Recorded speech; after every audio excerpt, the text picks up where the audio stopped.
মা, এই যে এত বড় নারকেল গাছ, এটা ডাব কি করতে হয়? ডাব হবে না তো কি হবে? কেন মা? আম, জাম, কাঁঠাল, লিচু এইসব হবে। আরে গাধা, নারকেল গাছে ডাব হবে না তো কি আম গাছে ডাব হবে? না মা, লজিক বোঝো, ডাবও গোল আবার ফুটবলও কিন্তু গোল। তা তাহলে গাছ এত লম্বা কেন? জানি নে। জানো না কেন? তুমি তো ফর্সা মানুষ, তোমার মাথায় বুদ্ধিও তো বেশি। তুই তো পরিষ্কার, তা তোর বুদ্ধি এত কম কেন? এই গাছটা আগে পাইপ ছিল। পাইপ ছিল মানে? পাইপটা জমে গাছ হয়ে গেছে। ওই গাছের উপরে ডাব দেখছিস না, ওই ডাব হচ্ছে জলের ট্যাঙ্কি। তাহলে ডাবের খুলাও তো শক্ত কেন? আরে ডাবগুলো রোদিপুরে আয়রন হয়ে গেছে। আচ্ছা মা, বুঝলাম।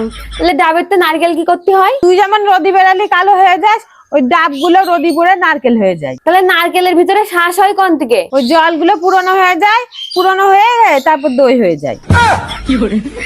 মা, তোমার বুদ্ধি বিজ্ঞানীর তো ভয়ঙ্কর। একদম ঠিক বলেছিস।